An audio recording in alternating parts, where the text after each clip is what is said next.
Grand Prix week, and I'm catching up with the voice of the South Island for harness racing, Matty Cross. Firstly, Matty, welcome.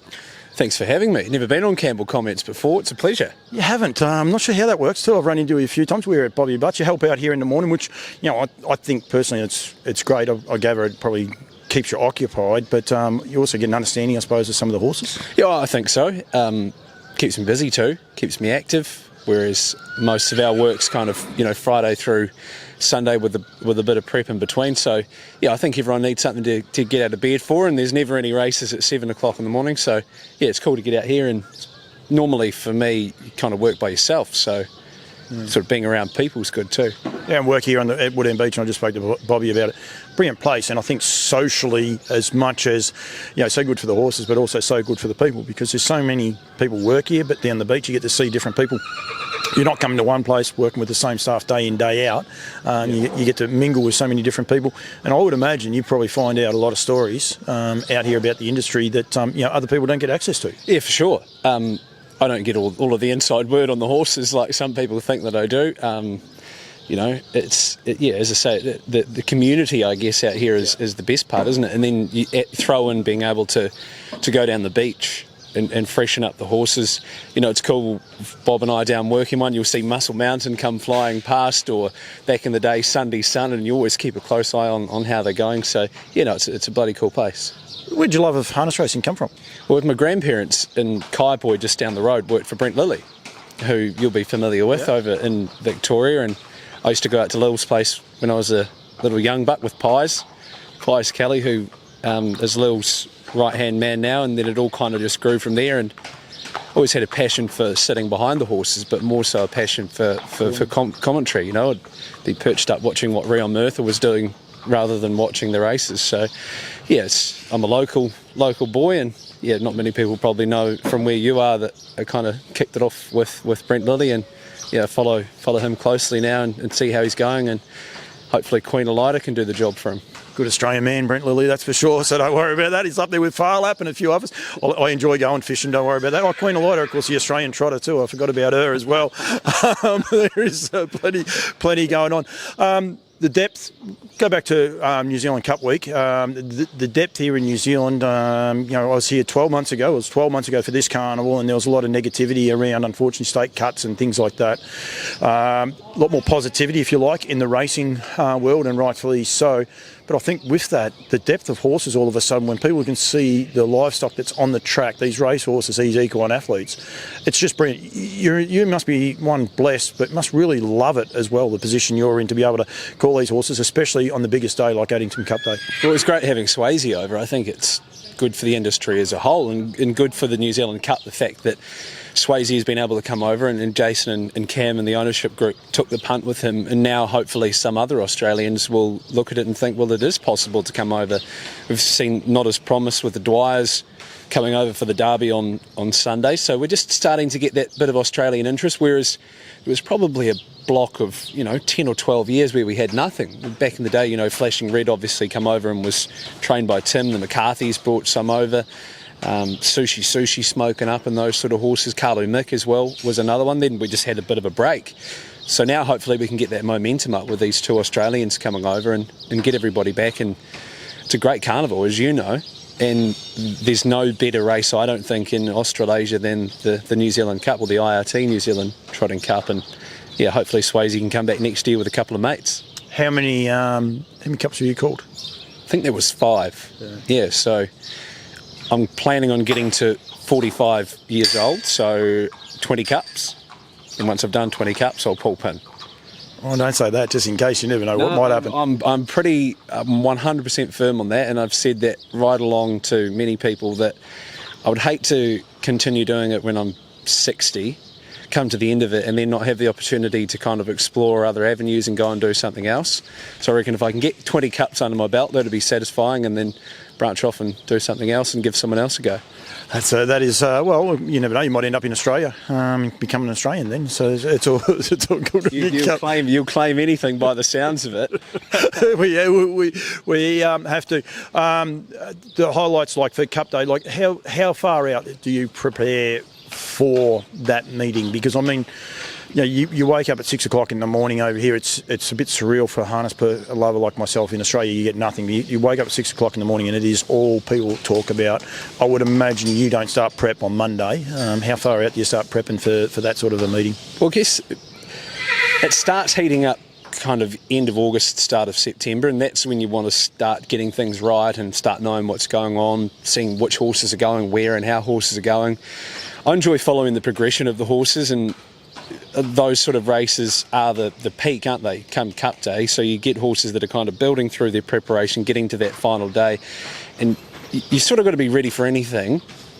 I think I was probably lucky in the Cup week just gone where there wasn't a whole lot of surprise. Like, there was a lot of the races were won by horses that we thought would win, so you kind of prepared for that.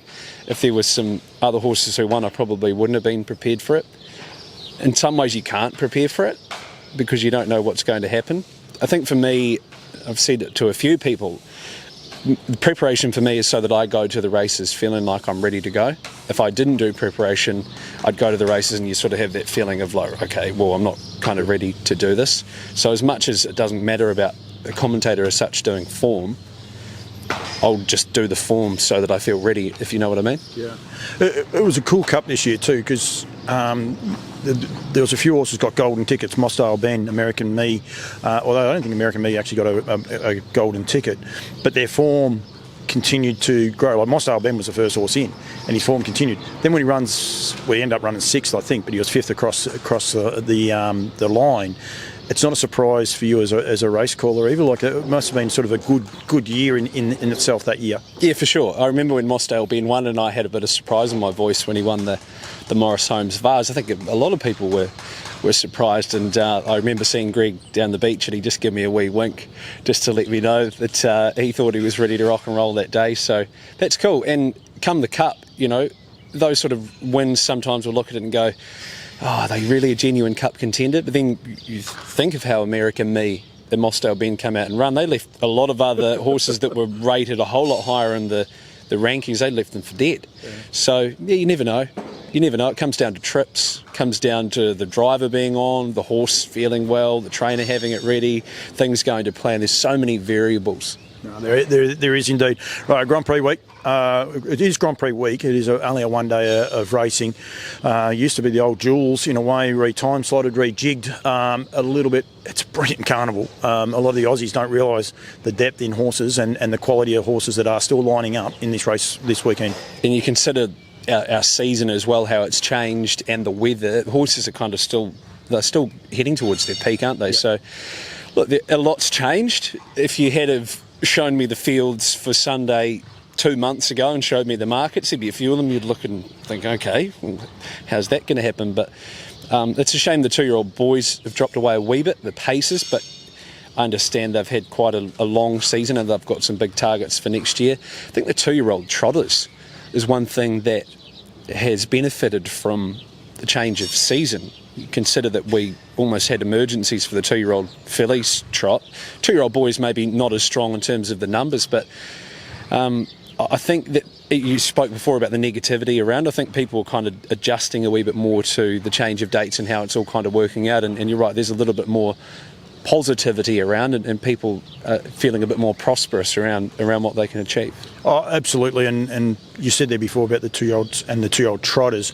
It's quite interesting that the boys in both divisions are probably, I won't say the worst of the two divisions, but they're just not the intrigue, if you like. There might be a better horse in both those divisions than the fillies, but the fillies just offer so much intrigue. It's amazing that the fillies and the evolution of the fillies, we say that before about Queen Alida, there's so many good fillies we're talking about now, and I think it's one of the great things that has happened with this change of season, that the fillies seem to be, I don't know if they're better or stronger, but it just works better for them. I think so. And even with our female trotters, like there's been a lot of kind of maybe just below intermediate trotters, female trotters, that have been able to kind of work their way up and down the ratings, but they've won 100, 200,000 over the space of 4 or 5 years. Whereas 10 or 20 years ago, if you had a female trotter, or in some ways a female pacer, you'd have your one dominant horse like a Mainland Banner or something, then it would just fall away and there was nothing available. But nowadays, it's probably turned a little bit more the other way, whereas now the females are getting more of an opportunity. The 3-year-old trotters, for example, I don't know exactly if you added up all of the stakes, but I would say the 3-year-old trotting fillies would near have more to race for than the 3-year-old trotting boys. So, yeah, it's always working through that balance and trying to get it right. You'll never get it right, but yeah, I think that at the moment we have got people who are proactive and trying to get it right for everyone. We'll leave the filly alone, the 3-year-old filly, but the 3-year-olds in itself are so even. There is one exception, of course, there with the fillies, and we'll touch on her in a sec. But especially in the Derby field, Merlin was so good last week. Does he stay the 2600? Does he not? But Johnny Dunn up there, I think he's got 4 horses in it. Each one of those horses, a terrific horse. There's so much evenness, if you like, in the paces going across, and in the trotting division as well. The 3-year-olds this year are level, even. There's so much intrigue with them. For sure, and the barrier draws make it a whole lot more interesting as well. With Hoka Connor, I wish a Hoka Connor had a drawn better. That would have really made that the most. It probably is the most intriguing race of the day. But had a Hoka Connor drawn the front with the other 2, Merlin, Don't Stop Dreaming, then you'd be looking at it going, right, this is what we're here for. So hopefully Hoka Connor can get off at some stage. He'll be hoping that Merlin and Don't Stop Dreaming both come out running. The big key for those 2, Merlin and Don't Stop Dreaming, being colts over 2.6, is if they really burn that first kind of 400 metres, Mark Purton and Zachary will be just hoping that they can drop the bit. Like, if they burn out and they want to keep burning, then they could find themselves in trouble. One thing about Don't Stop Dreaming, as we saw in the junior free-for-all, he flew the gate from the outside, hopping and skipping, was able to lead, and then he dropped the bit and just mooched along. Merlin, I think he would, but the fact that they're both drawn the front row and both likely to go forward with Wag Star could be a bit of action early, which might set it up for a Hoka Connor. It's a bit of a head scratcher at the moment. I know that there'll be plenty of differing opinions. I don't think Merlin will get away with it. I think he'll lead early. But Wag Star could be the horse to make it a wee bit interesting if he was to fly out the gate. And he is a very progressive horse, Wag Star. Probably not spoken in the same light as those who, at the minute. I have no problems with that. But you never know. Give him another 6 months. You never know where a horse like Wag Star might be with these free-for-all races and these cup races. And come 12 months' time, you never know what we're talking about him, because he is a very, very progressive horse. And that's what I'm saying about the depth. You called Merlin last week, beating Don't Stop Dreaming. Do you look forward? Do you ever actually find yourself looking forward, like halfway through that call or 3/4 of the way through that call? Do you say, oh, this is going to look good next week? Do you find yourself thinking that? Halfway up the straight, that's all I could think of. I thought, okay, this is really set it up for the Derby.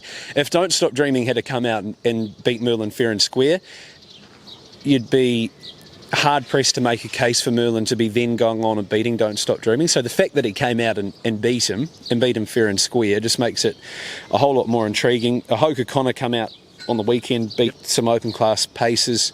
He's so raw. Hoka Connor, he looks like he's having his first start every time he goes out. He's got the ears pricked, gawking around, looking all over the place. Look, they went 3.5, I think, in that race last year, or 3.6. Yeah. They don't go much quicker than that. Generally, when they go those times, though, the cream rises, doesn't it? So we're just hoping that Hoka Connor gets a bit of luck. Big horse to a Hoka Connor. So's Merlin. Merlin's grown. I mean, I was surprised when I saw him last year as well in the development. Right. 3-year-old fillies. It is not a one-horse race, but I think we need to celebrate one horse, because 17 from 17, what she's doing, win, lose or draw any time, is not going to make any difference. I'm talking Millwood Nike. You're blessed. You've been called her more than anyone in any of those races. I think she's won 5 on the North Island, maybe. There's something very, very special about this filly, isn't there? There is. I actually called her at Alexandra Park one night. Aaron White was sick, I think, and she almost got nutted that night. Kalua flyby hit the lane and she only just got there.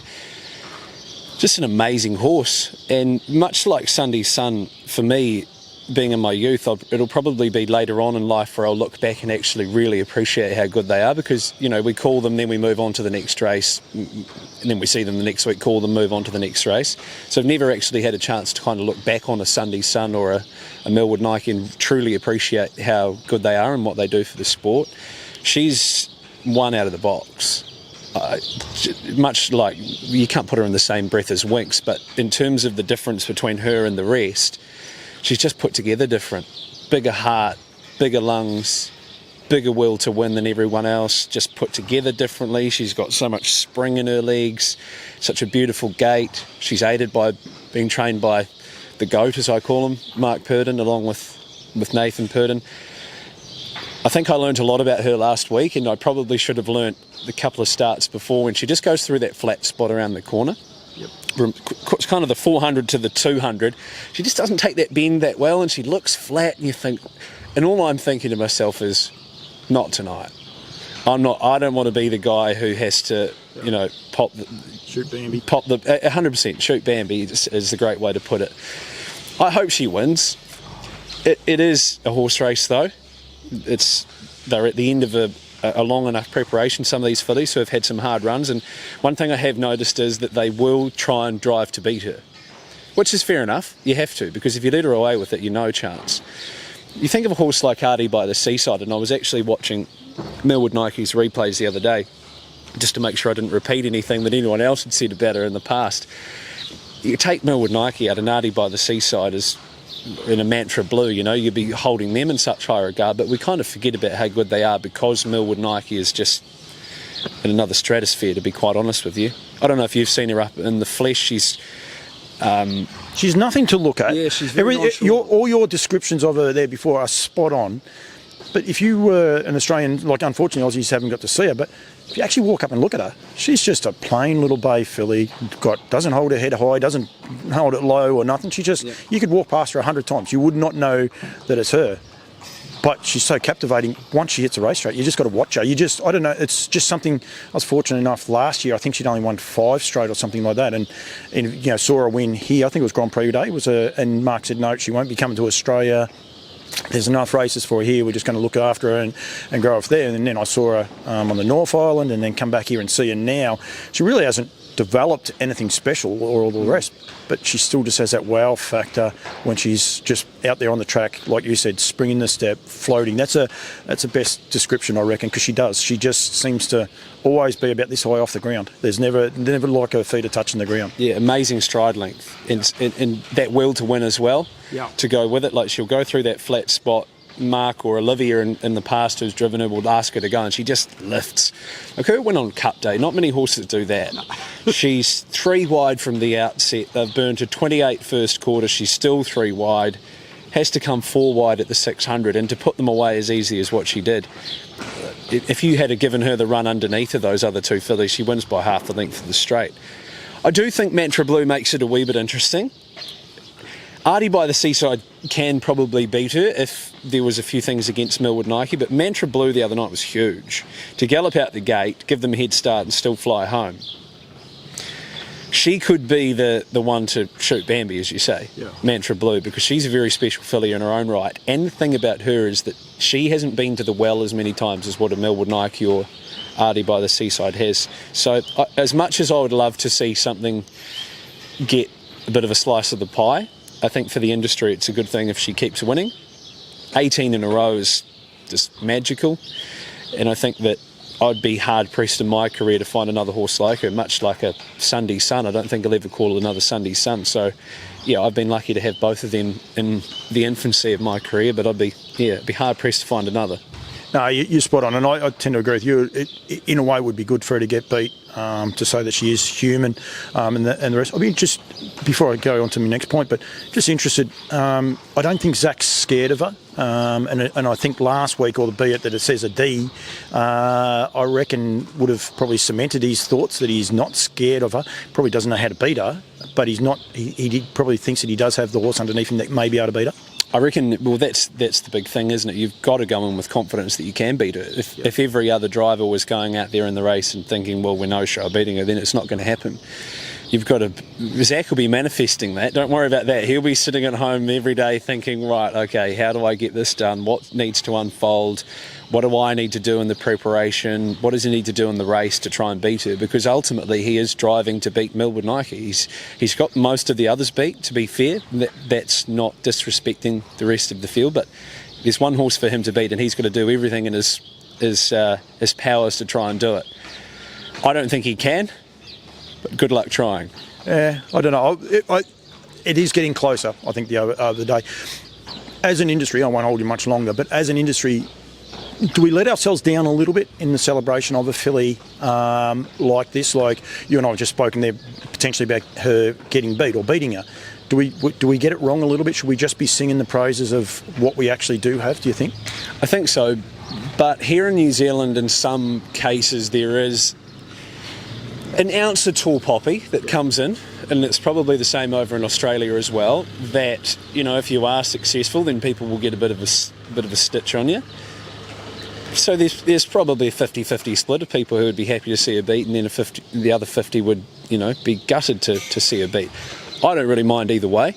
It doesn't affect me too much. I think for the industry, as I said, it's a good thing that she does keep winning, but there are other people in the race that have got bills to pay as well, so you certainly wouldn't hold it against them if they were to be the ones to beat her. Now, we're big on the punt. We're always about the punt, but I think this horse should be just celebrated. Don't worry about the punt. Just get the people there to watch what is a magic filly. I've had Australians turn around and say, "Oh, she's only beaten the Kiwis." You know, like I say to them that, you know, she's the best filly racing. I've got no doubt about that. The best filly. She's probably the best mare in Australasia racing, I believe. That's, you know, you've got a horse like Encipher that won the Eureka. Unfortunately, this filly's not eligible. Well, bring Encipher over. Bring them over. Yeah. Yeah. If the Aussies think that she's beatable, bring them over. Yeah. We'll take her over there. See how we get on. Yeah. I mean, she should be in a race like that. You know, there was this is a problem. We should be putting races on both sides of the ditch. Sure. It should be to get these clashes and have a bit of fun. That's my belief. And we've got to make Australia and New Zealand smaller. It's got to be southern. You know, I think southern hemisphere harness racing and just celebrate it. One other highlight, who I reckon you say about looking back about 8 weeks ago and everything else like that. If I said to you, are you excited about Oscar Bonavina? You would have given me a strange look. What a revelation he's been this year. He won one race last season. This season, like, he's just taken all before him, and he just looks like he's getting better and better. And there's nothing better than a trotter in full flight. In the zone. Yeah. I spoke with Nathan Purdon. Went out to his place to record a story kind of at the start of all their preparations, and he said to me, this horse is a totally different horse to what they'd been dealing with in the former preparations. He's been able to hold his form, whereas in the past they'd kind of be able to peak him, then they'd have to, with his niggles, they'd have to freshen him up, bring him back up again. So he'd sort of go one in every 3 or 4 races, mainly over the shorter courses, he'd go good. Yep. But now he's shown he can stay, he's trotting as good as he ever has. The other day at Methven, Mark Purdon was just a passenger for the entire way. It is a shame that Muscle Mountain's not there. It's a shame Sunday's son had to be retired, but obviously, you know, things move on, and Bolt for Brilliant's obviously not going as well as what he can, but you can't take anything away from him. They've done a super job peaking him, being a colt as well, and I understand he's quite a laid-back, you know, very mature, kind of chilled out sort of bloke. So, look, I hope that he goes out and does the job on Friday. But again, you sort of don't want to, as a race caller, be just cheering for one horse. I don't want to be seen as being biased. You know, if, say, a Smoke and Bandar beats Oscar Bonavina, it's not going to be a call of... Could happen. Yeah, but it's not going to be a call about Oscar Bonavina being beaten. No. It's more so about Smoke and Bandar winning, and I think that I don't want to fall into that trap, say, if Millwood Nike gets beat, focusing on the fact of if Mantra Blue were to win, being like, oh, this is all about Millwood Nike getting beaten. And as you say, we miss celebrating sometimes. We probably miss celebrating a horse winning, courtesy of something like Courage Under Fire, getting beaten. You know, the world's come to an end, but no one knows who beat him. No one remembers who beat him. It's just Dan Malecki's call of as the world ended, or something. I can't remember the exact words he said, but it was something along those lines. So you got to celebrate it for sure, 100%. It's going to be a great day on Sunday, and then it sort of switches for us, I guess. We go from this intense kind of high tensile racing moving into our Christmas circuit, which is just you can drop the shoulders, sit back and relax. Everyone gets together and chills out, and it's a total contrast. But yeah, it's been an enjoyable past couple of months, but a very intense couple of months for everyone, I think, as well. Do you call up north? Do you call the beach? I can't remember. Nelson and that. Do you go up there? Yeah, I go to Nelson and Blenheim. We've got Dan Fogarty, who is our cadet here in Christchurch. He's going to do the West Coast harness. George Simon was keen to come and do the West Coast gallops, so he's going to come down and do Kamara, Greymouth and Reefton. And I'm going to go up to Nelson and Blenheim, perch up there and enjoy the sun. What about Central Otago's? Do you do that? No, I don't do. I did it one year, many moons ago, and it was really enjoyable, but Craig Rail will be doing that. So he's got he's got the good gig down there. That's a great trip. I'm going. No, I don't. Yeah. Sunscreen. Serious. You guys don't know what hot is. No, you don't know what hot is till you've been standing at Roxburgh, and it's nearly 35 degrees, but Roxburgh 35 degrees would feel like Melbourne 45 degrees, I'm telling you. Matty, thank you. I look forward to it. Don't worry, I'm really excited about it. A lot of people. I think New Zealand harness racing, and I get brought out here to promote it, but I think it is going gangbusters, and I think the depth of horses. Just onto the trot, as I say, about trying to get horses to clash with Millwood Nike. The trot slots next year all of a sudden are starting to get very, very mouth-watering. There's some chance Just Believe doesn't go overseas.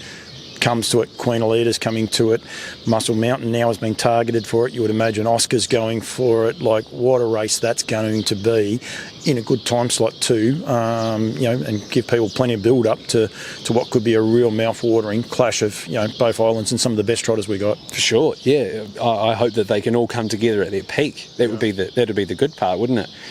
Yeah, there'd be something else come along, I reckon. Like if a Not As Promised were to come out and deal to them in the Derby on Sunday, he's still got, 4 months until the slot race. So a horse like him, or there might even be a horse over in Australia that we haven't even heard of yet that could come out and grow a league over the next couple of months that could come over. So yeah, there's a lot of intrigue, but yeah, I think it's great what Cambridge have been able to do with both of those races. There is a couple, I'll tell the Kiwis, keep an eye on a few of the 3-year-olds turning 4-year-olds this year that are coming through, like a horse like Rockin' With Attitude.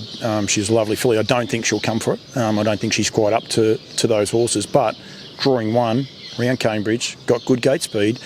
She'll keep a lot of them outside of her for a long time, but RC Phoenix, there's a few others over there that are exceptional. You're going to see Not As Promised this week as well, so they've already got the taste for travel. If he goes good, you'd imagine they'd be thinking about it as well. So I think it's exciting. I think it's great. It's great for harness racing. For sure, and hopefully we can get a few more Aussies over here next year for Cup Week, and we might be able to claim them as one of our own. Absolutely, Matty, thank you. We're going to do something else very, very different in a minute, but thank you very much, mate.